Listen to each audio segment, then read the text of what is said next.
नमस्कार दोस्तों, मैं Rajkumar Maurya R K. Maurya commerce classes में आपका बहुत बहुत स्वागत है। हम यूनिट चैप्टर पढ़ने जा रहे हैं। इसके पहले मैंने आपको बताया एलिमेंट्स ऑफ कॉस्ट, लागत के मूल तत्व बता दिया। मटेरियल में डायरेक्ट इनडायरेक्ट, लेबर में डायरेक्ट इनडायरेक्ट, एक्सपेंसेस में direct indirect, factory overhead, office overhead, selling overhead, distribution overhead, ये सब मैंने आपको बताया। एक छोटी सी कॉस्ट शीट मैंने बताई है आपको ना। तो देखिए, कॉस्ट शीट मैंने उसको थोड़ा सा बताया है। आपको सबसे पहले कॉस्ट शीट में एक बार फिर से अपनी कॉपी में लिखना है, कॉस्ट शीट।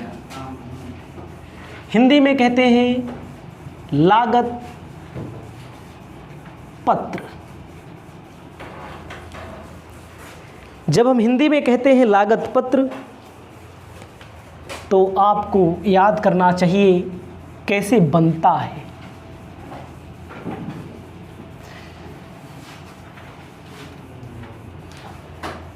इसका एक फॉर्मेट आपको पता होना चाहिए। कभी कभी पेपर में पूछ लेता है, स्पेसिमेन ऑफ कॉस्ट शीट, लागत पत्र का नमूना बताइए। पहला कॉलम पार्टिकुलर का होता है, दूसरा कॉलम टोटल कॉस्ट का कह सकते हैं, कॉस्ट पर यूनिट का कह सकते हैं।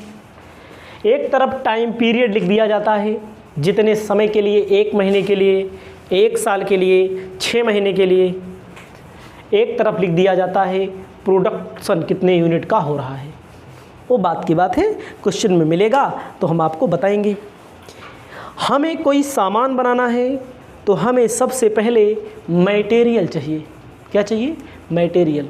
हमें कोई सामान बनाना है तो हमें मटेरियल चाहिए, क्योंकि आपको पता ही है बिना मटेरियल के कोई सामान बन नहीं सकता है। तो सबसे पहले हम लिखेंगे अपनी कॉपी में मटेरियल कंज्यूम्ड। कंज्यूम्ड का मतलब हिंदी में कहते हैं प्रयुक्त सामग्री। कोई सामान बनाया, मटेरियल चाहिए। इसी मटेरियल में डायरेक्ट लेबर प्लस कर देते हैं डायरेक्ट एक्सपेंसेस, तो हमारा आ जाता है प्राइम कॉस्ट। सभी डायरेक्ट एक्सपेंसेस को जब ऐड कर देंगे, जोड़ देंगे प्रत्यक्ष खर्चों को, तो आ जाएगा हमारा प्राइम कॉस्ट। प्राइम कॉस्ट में पहले इसको मूल लागत हिंदी में कहते हैं। पेपर में जब पूछता है मूल लागत से क्या आशय है, मीनिंग ऑफ प्राइम कॉस्ट, तो आपको लिखना है material consumed, direct labour, direct material, direct expenses को जब ऐड कर दिया जाता है तीनों को, तो प्राइम कॉस्ट निकल के आ जाता है। मटेरियल हो गया, लेबर हो गया, डायरेक्ट एक्सपेंसेस हो गया। कोई ऐसा स्थान होगा, कोई ऐसी छत होगी जहाँ पर सबको लेकर के पहुँचेंगे। उस स्थान को हम लोग कहते हैं फैक्ट्री। फैक्ट्री में भी कुछ खर्चे होते हैं, जो फैक्ट्री में खर्चे होंगे फैक्ट्री ओवरहेड कहते हैं। फैक्ट्री ओवरहेड, फैक्ट्री में खर्चा क्या होता है? जैसे फैक्ट्री में मशीनें लगी होती हैं, फैक्ट्री में तेल, पानी, बिजली, बिजली मतलब प्रयोग किया जाता है, पावर। फैक्ट्री में जो बिजली का प्रयोग किया जाता है उसे पावर कहते हैं, शक्ति जिसे कहते हैं। वाष्प, स्टीम यूज़ होगा ना। फैक्ट्री का मैनेजर होगा, फैक्ट्री का लेबर होगा। फैक्ट्री में बहुत सारे काम किए जाते हैं। तो वो हम जब क्वेश्चन को सॉल्व करेंगे तब हम आपको अच्छी तरह बता सकते हैं, क्योंकि बहुत सारे को होते हैं, इतने में हम लिख भी नहीं पाएंगे। जब लिख नहीं पाएंगे तो हम लिखेंगे भी नहीं। तो आपको याद रखना है फैक्ट्री के सभी खर्चे, फैक्ट्री के सभी खर्चे।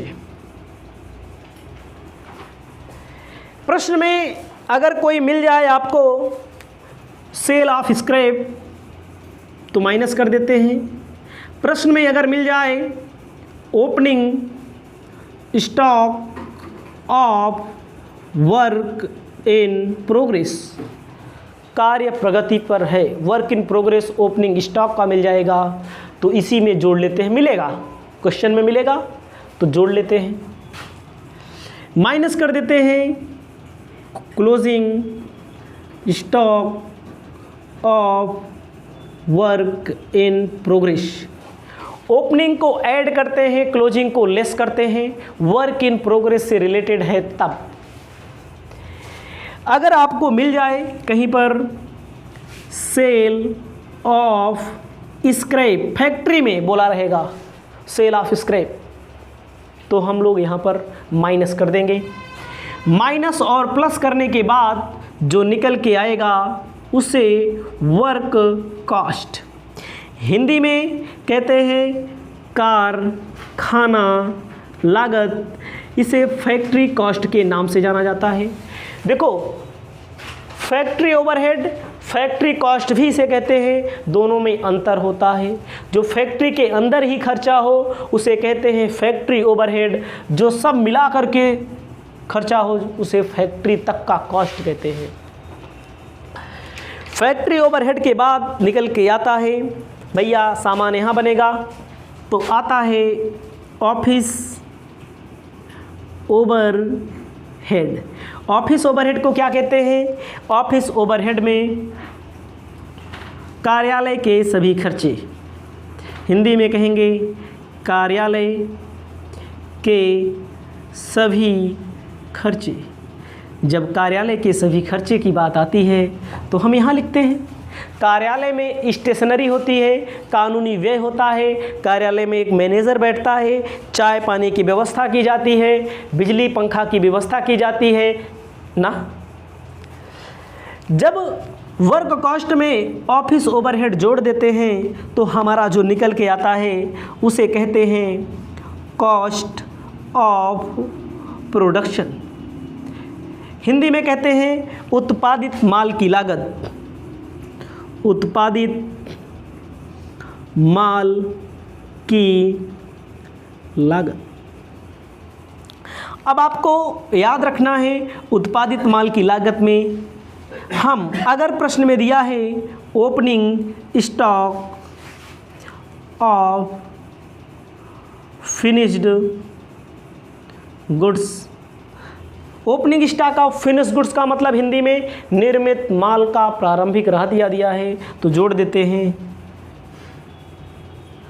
Closing stock of finished goods घटा देते हैं। भैया ओपनिंग जोड़ो और क्लोजिंग को घटा दो तो जो जोड़ने और घटाने पर निकल के आएगा, यहाँ पर निकल के आएगा कॉस्ट ऑफ गुड्स सोल्ड। क्या निकल के आएगा? कॉस्ट ऑफ गुड्स सोल्ड को हिंदी में कहते हैं बिके हुए माल की लागत। बिके हुए माल की लागत, इतना आप पहले लिखेंगे, उसके बाद आपको ध्यान देना है प्रॉफिट लिया जाएगा, अभी नहीं, प्रॉफिट नहीं, अभी selling and distribution expenses, Hindi में कहते हैं बिक्री एवं वितरण व्यय। ऐड कर देंगे तो आपका आ जाएगा टोटल कॉस्ट। यहाँ तक आपके सामने दिख रहा होगा, सबसे नीचे टोटल कॉस्ट लिखा गया है ना। याद रखना है आपको, हमारी द्वारा बताए गए सभी बिंदु बहुत महत्वपूर्ण हैं, सभी प्रश्न बहुत ही महत्वपूर्ण रहेंगे। या कुछ नहीं, पहले प्राइम कास्ट, दूसरा वर्क कास्ट, तीसरा कौन सा है? Prime cost, work cost, cost of production, cost of goods sold, पहला नंबर, दूसरा नंबर ये है हाँ, दूसरा नंबर ए वाला है, दूसरा नंबर, तीसरा नंबर और ये चौथा नंबर, लास्ट में जो टोटल कास्ट है 5वां नंबर। लाइन बाय लाइन आपको याद करना है। वर्क इन प्रोग्रेस फैक्ट्री में जाता है, फिनिश गुड्स ऑफिस वाले में, ऑफिस वाले के बाद होता है। ठीक है, आपको मैं बता रहा हूं जो, अब इसको मैं ऊपर ले जाता हूं, आप अपनी कॉपी में नीचे ही लिखिएगा। टोटल कॉस्ट में भैया लेते हैं प्रॉफिट, जोड़ लेते हैं तो आ जाता है हमारा सेलिंग प्राइस। इसे आप अपनी कॉपी में लिख लें पहले, इसके बाद मैं आपको अभी बताने जा रहा हूँ, एक एक करके इसको तोड़ेंगे, इसके एक एक बिंदुओं को अलग अलग करेंगे, आपको बता रहे हैं। पहले इसको आप वीडियो को रोकिए, अपनी सुविधा अनुसार अपनी कॉपी में पहले इसे लिखिए।